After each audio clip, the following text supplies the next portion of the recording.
This video is about the 4 patterns that most high achieving men have without even knowing it. We're going to explore which one you possibly have, how it's costing you, and what to do about it. If you're a guy who's always working hard, holding everything together, showing up for those around you, not complaining, but you're still feeling quietly exhausted or empty, or just feeling like something's off, then you're in the right place. By the end of this video, you're going to be able to identify which of these 4 patterns is most active in your life right now. Not as a label or a diagnosis, but actually as a map, so you can navigate your way out of this in a way that you can clearly see. Now, there's something here that most men would probably agree with. Being driven, being agreeable, being not so emotional, and being giving and generous to others, these are typically good traits, and these are traits that typically lead to building successful businesses, stable families, or even a good reputation. And that is true, but there's something that most people completely miss here. Research in developmental psychology, specifically in how men build their sense of worth and safety early in life, shows that these same traits, when they're not being consciously chosen, but instead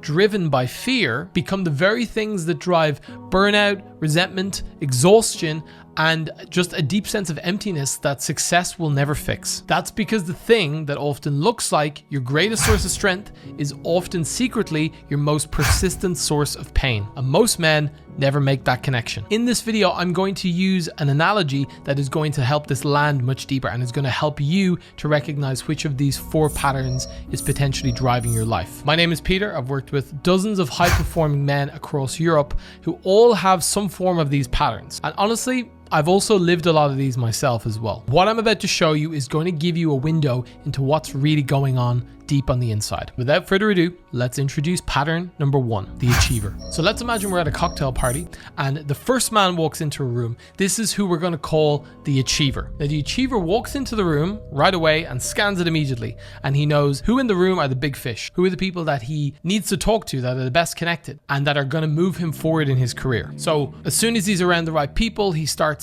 complimenting people, but also dropping numbers and figures of all the different things he's achieved, like his revenue from last year and the amount of people he has working for him, different things that they've achieved. He doesn't really connect with people. He more just uses it as a chance to see where he lies on the totem pole in this room of all these successful people. And as he drives home, he's already preparing for the next morning when he's going to wake up at 5 a.m. and jump into the ice bath and start his optimized routine.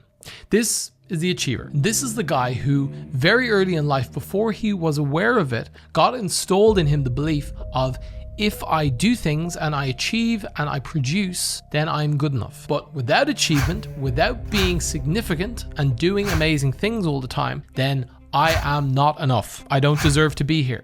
So from the moment I wake up till the moment I go to bed every day, I need to be on, I need to be moving forward, no exceptions. So he keeps producing. When he hits a goal, he gets maybe a day of satisfaction, and then he's already on to the next goal. And it might look like ambition or being driven, but really on the inside, it's a deep lack of satisfaction and a deep drive to always be pushing forward, not for achievement for achievement's sake, but more to get away from whatever is chasing him from behind. So for the achiever, his greatest apparent strength, which is relentlessness, his high standards, his output, is also what's quietly costing him the most in life. Now, that's the achiever. This next one that's coming up looks very different on the surface, but has actually been driven by the same root cause. Man number 2, the avoider. The avoider arrives late to the party and walks in and finds a quiet corner where he can hang out, and he's not going to be too disturbed. He only really talks to people when necessary on a very, very shallow level, just says the right things, engages with people on a very superficial level. Yeah, everything's good, no problem. He seems calm. Nobody really needs to check in on him, because why would you? He clearly is fine. He doesn't need it. This is the guy who leaves early, just says he's tired and needs to go, but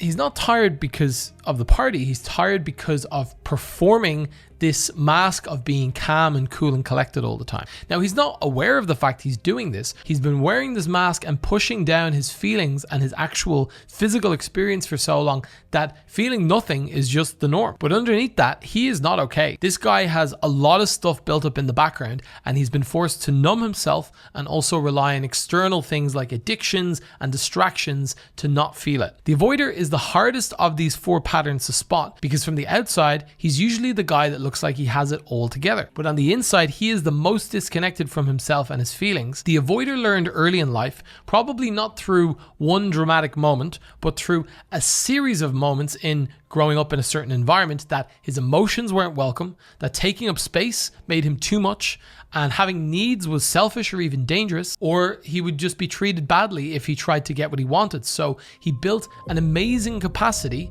to feel as little as possible and push all those needs away. So this is the guy who stays in his head, cuts himself off from the neck down, and he stays busy. He uses work, exercise, screens, porn, alcohol as different ways to get ahead of whatever could come up if he actually slowed down or stopped. In relationships, the avoider kind of goes quiet. He needs a lot of space. He pulls back. He's allergic to conflict, not because he's a peaceful guy, but because conflict requires things to be surfaced in him that he's not willing to face or feel, because that is what his system has been built to avoid at all costs. So he gets praised for being chill, low maintenance, and reliable, but what he's actually doing is slowly disappearing inside his own life. The avoider's deal is, if I have no needs and just stay quiet and contained, I will always be safe. The avoider isn't chill, he's frozen, and nobody, himself included, can see that. Now, if any of these patterns are starting to resonate with you and you want to go deeper, there's a free quiz below. It takes about 5 minutes and it's going to help you really understand what is the dominant pattern that's driving your life.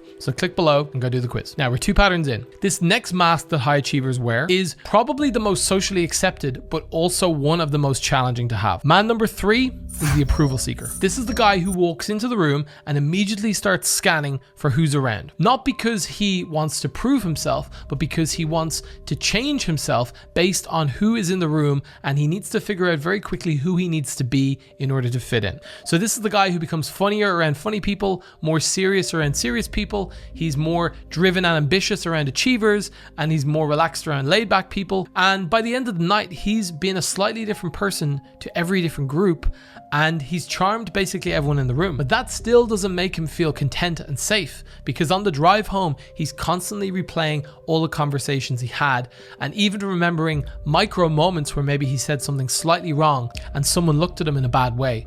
These are the moments that stop the approval seeker from ever being able to switch off, because the approval seeker's deal is, if I'm liked by everyone, then I'll be safe. This is the guy whose nervous system links rejection and disapproval with severe danger, not in his mind, but in his body. And so he changes and adapts his personality to fit whatever room he's in. But the cost of running this is something that most men never really let themselves look at. And it's this: the people in the approval seeker's life don't actually know the real him. They know the version of him that he feels safe to present to them. That is the only one they've ever known. And so who they like or even love is just a performance. And his deepest fear is, if he stops performing, what will happen? Maybe everyone will leave him. That hypothesis is too dangerous to test, so he keeps on performing for everyone. The approval seeker is reading the room better than he can read himself, and that means he becomes a different person in every scenario and is never truly genuinely just himself. All right, so that's 3 patterns down. Now this last one is my personal favorite, my pattern of choice. And even though this one looks really good on the outside, I have to tell you what is happening under the hood is a completely different story. Pattern number 4 is the overgiver. So when the overgiver arrives at our cocktail party, this is the guy who knows the host and is immediately in the kitchen helping out to fix everything up, even though he's been told to go and enjoy the party. He goes around and checks on everybody at the party, making sure that they feel okay, that they don't need an extra drink. And very quickly, he's managed to find the most distressed and emotional person in the whole room and spends over an hour listening to them dump emotions on him about their deepest fears and problems. And maybe if he's really honest, he doesn't really want to be there listening and taking care of everyone, but he doesn't feel like he has a choice. And on the drive home, there's a deep feeling of just frustration that no one ever really thanked him or asked how he was doing. He did all this for other people, but no one returned the favor. That is the overgiver. This is the guy who just constantly gives and seems so generous,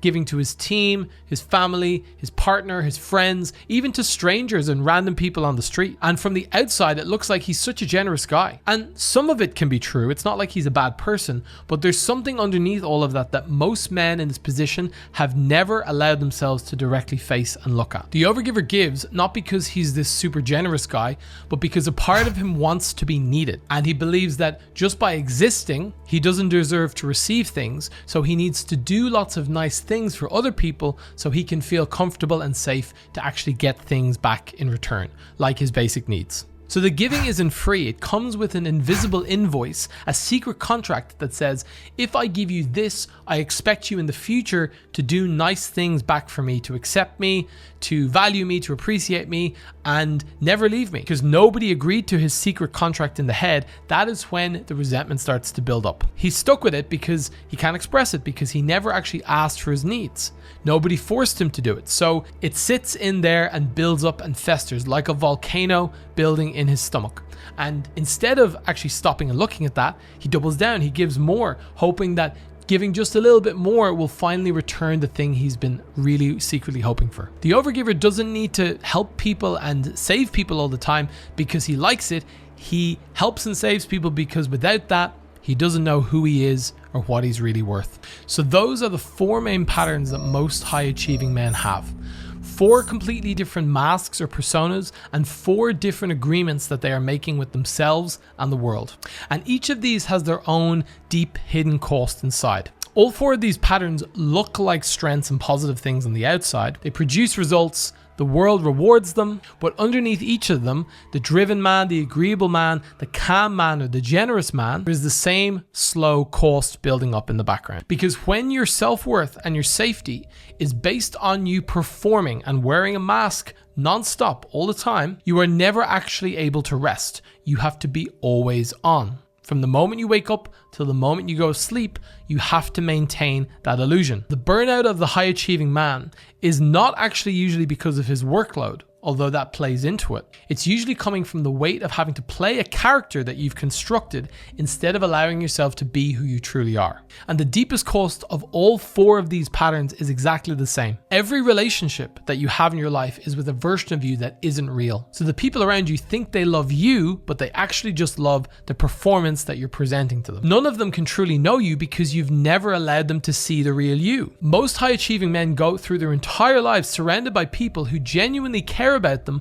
but they still feel absolutely and completely alone. So what they experience isn't burnout, it's a complete collapse of the body and an unwillingness to continue wearing the mask anymore. And so the question now is change possible? Is there a path forward available? And as someone who has lived with these patterns and come through a lot of them, I can say, yes, there is.